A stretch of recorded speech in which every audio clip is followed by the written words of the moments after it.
We do not accept and we reject this statement by France because the anti-terror measures that Azerbaijan started yesterday, that also lasted during 24 hours, these are the measures that have been taken in response to the large-scale military provocations by the illegal armed forces deployed in the Azerbaijani Karabakh region and unfortunately supported during last years by the government of Armenia. So this was the legal and legitimate operation that Azerbaijan started, anti-terrorist measures, I would like to underline, because we have been said that despite the fact that a trilateral statement have been signed as a result of the 44-day war in 2020, Armenia took an obligation and commitment to withdraw all its forces from Azerbaijani territories, but it did not implement this commitment, and we have been continuously declaring that all last 3 years that we still have nearly 10,000 illegal armed forces on our sovereign territory, and these armed forces, they pose a threat to the security of Azerbaijan, to the security of all civilian population. It was also a threat for the reconstruction works that we have been carrying after the liberation of all our territories. So we reject these allegations against Azerbaijan. But Ambassador, you're calling this an anti-terror operation, but there are a lot of just normal, everyday people in Nagorno-Karabakh who are terrified right now, who don't know what their lives are going to look like. I would absolutely agree with you that we have to differ between the ordinary civilians, Karabakh residents, Armenian residents of Karabakh region of Azerbaijan, and the radical separatist group. So we absolutely differing those two things because generally, those Armenian residents of the Karabakh region, we consider them as our citizens.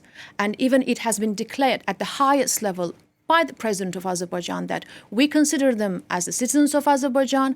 Of course, all the rights, all the security guarantees will be guaranteed by the constitution of Azerbaijan. And plus, if you're speaking about the rights of all Armenians, we say that Azerbaijan is a multi-ethnic, multi-confessional country where we have representatives of different ethnic minorities living in peace.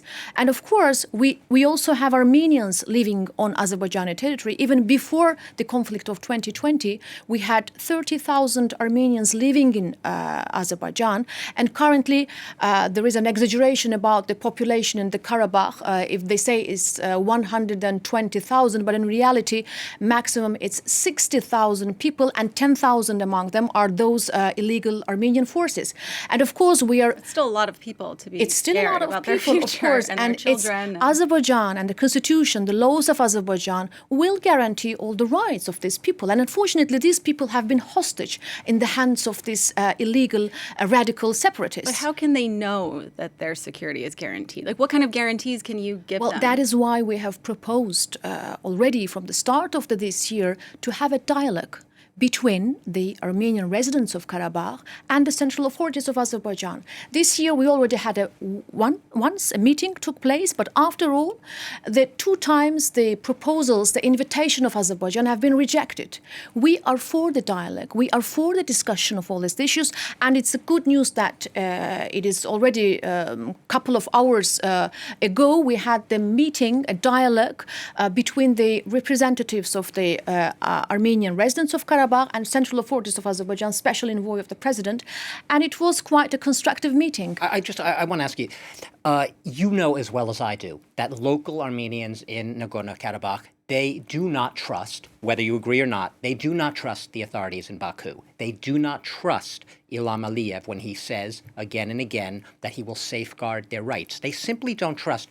Would Azerbaijan, would your president be open to a mechanism beyond Russian peacekeepers that could help ensure that these rights are safeguarded? I'm not questioning the commitment of the president, your president, to safeguarding the rights. I'm asking, though, given the lack of trust, could we see something like we've seen in Cyprus, a UN force that's been there for 50 years? Abkhazia, a UN civilian mission was there as well, alongside Russian peacekeepers. would that be acceptable to Azerbaijan? Well, it's natural that there is a lack of trust today because we had 3 decades of hostility. Right. We had fact of occupation of Azerbaijani territories. We had nearly 1 million Azerbaijanis who became refugees and IDPs who suffered. We had even the fact of 613 Azerbaijani civilians killed in a one night. So it's quite natural that currently there is a lack of trust, and we know that it will take time to gain trust. But therefore, would Azerbaijan, would your president be open to an international mechanism that's not just Russian peacekeepers to safeguard those rights, given what you say is the understandable lack of let's trust? be clear. We're speaking about the sovereign territory of Azerbaijan. And this is not what I am saying as the ambassador. This is what the international law says. And international community recognizes and respects, including France, by the way, the territorial integrity of Azerbaijan. So, Karabakh is an integral part of Azerbaijan. It's a fact that we have Armenians living in Karabakh. It's a fact that we don't have any problem for different minorities, among them Armenians living. But there have been 3 wars since the early 90s, there have been there obviously is a problem there. There was a problem, and that's why we are trying to settle those problems. That's why we say that dialogue is the best way. That's why we have been proposing all these years to have this dialogue between the representatives. I'm sorry to press the question, but I'm just trying to understand. Does that mean that Azerbaijan would not, unlike, say, Cyprus or the Balkan nations or Abkhazia, be open to the idea of an international peacekeeping mission? Well, let me be clear. This is the sovereign territory of Azerbaijan. So no. And we are open for the dialogue. It will be a direct dialogue between the central authorities of Azerbaijan and Karabakh Armenian residents. So there is no need. You cannot say at this time whether you would be open to the idea, not whether the Russian peacekeepers stay or not, having an international mission that might foster more trust. We are pretty much sure that we can have all these problems eliminated if we have this dialogue continuing between the two. And let me also stress that today, as a result of the meeting that took place, it was quite constructive, and the representatives of Armenian residents, they said that they lack fuel, they lack alimentation, and Baku representative, we responded positively. So soon we will send fuel, soon we will send alimentation that the Armenian residents are in need. So it means that there are positive results. It means that Armenians and Azerbaijanis can live together. In fact, we are living together. So we just had artificial problems in the Karabakh region created by some forces. And we think that the fact that we won extremism in our Karabakh region, it will also have a positive implication for the general peace process. I want to finally ask, there have been Armenian politicians and international groups that have called this a potential genocide. That's a huge allegation, obviously, but I want to get your reaction to that. Well, this is absolutely baseless. Let me put it this way. If that would be the case of genocide, I'm asking you a question. Why Armenia did not bring this case in front of the International Court of Justice? If that would be a case of so-called genocide, because it's obvious that it is not a genocide. You cannot accuse a country on a genocide. But could it become one? Maybe it's not at this moment or hasn't been in the past, but could it become one? Well, again, we have liberated our territories. Now we are reconstructing those liberated territories. The intention is to bring back IDPs to those territories. The intention is to give the opportunity for Armenians and Azerbaijanis to live together in peace in Karabakh.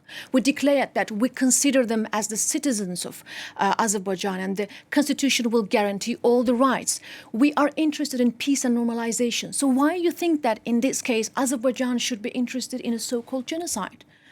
I think when the word reintegration is used, a lot of people get scared that means that they're going to have to either leave or completely change their lives or face potentially fatal consequences. That is why we need dialogue. So those people, they just lack information, as I said. They lack a lot of power also. They have been the hostage in the hands of those radical separatists. So that's why we think that from now on there is an opportunity to continue this dialogue. So those Armenians will feel secure, while those Armenians will feel themselves the benefits that they can get being the citizen of Azerbaijan. Unfortunately, we have to leave it at there, but I really, Ambassador, thank you so much for your time and joining us here on France 24.